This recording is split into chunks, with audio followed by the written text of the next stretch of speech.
Road ట్రిప్లో ఉన్నప్పుడు సడన్గా టైర్ పంచర్ అయ్యి మెకానిక్ కోసం గంటలు వెయిట్ చేస్తున్నారా?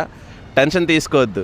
ఈ సింపుల్ 4 స్టెప్ని చేంజింగ్ హ్యాక్ నేర్చుకో, సింగిల్ హ్యాండెడ్గా రచ్చలేపొచ్చు. స్టెప్ 1 మనం ఏం చేయాలంటే వెహికల్ ఒక ఫ్లాట్ సర్ఫేస్ మీద ఆపుకొని హ్యాండ్ బ్రేక్ ఫుల్గా వేసి హజార్డ్ లైట్స్ ఆన్ చేసుకోవాలి. సో మీ డిక్కీలో ఉన్న స్టెప్నీ టైర్, జాక్, రెంచ్ కూడా బయటకు తీసుకోవాలి. స్టెప్ 2లో మనం వెహికల్ అనేది పైకి లేపకుండానే నట్స్ ఓపెన్ చేసేద్దాం, లేదా వెహికల్ లిఫ్ట్ అయిన తర్వాత అయితే టైర్ రొటేట్ అయిపోద్ది.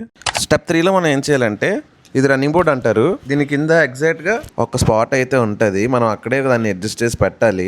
మనం అటు ఇటు కానీ ఏమైనా పెట్టామంటే వెహికల్ లిఫ్ట్ అయిన తర్వాత స్లిప్ అయిపోయి జారిపోయి పడిపోయే ఛాన్స్ కూడా ఉంది. వెహికల్ అనేది మనకి టైర్ పూర్తిగా పైకి లెగిసిపోయి కొంచెం గ్యాప్ అయితే ఉండాలి. రోడ్ కి టైర్ కి గ్యాప్ ఉంటేనే ఈజీగా మళ్ళీ మన ఫ్రెష్ టైర్ ఫిట్ అవుతుంది అనమాట. టైర్ అనేది పూర్తిగా ఎయిర్ లోకి వచ్చేయాలి. ఎయిర్ లోకి వచ్చిన తర్వాత నట్స్ అనేవి పూర్తిగా మనం తీసేసుకొని ఫ్రెష్ టైర్ అయితే మనం ఫిట్ చేసుకోవాలి. బోల్ట్స్ అనేవి ఎప్పుడు లైన్ గా కాకుండా డయాగ్నల్ గా, ఇప్పుడు ఈ బోల్ట్ టైట్ చేస్తే తర్వాత ఈ బోల్ట్ టైట్ చేయాలి. జాక్ అయితే కిందకి దింపుకొని వీల్ నట్స్ అయితే మళ్ళీ టైట్ చేసుకోవాలి. టైట్ అంటే మరీ బైక్ ఎక్కి తొక్కేసినంత టైట్ చేస్తే థ్రెడ్స్ అనేవి పోతాయి. సో హ్యాండ్స్ తోటి ఎంత గట్టి టైట్ చేయగలమో అంత టైట్ చేసుకుంటే బెటర్ అనమాట.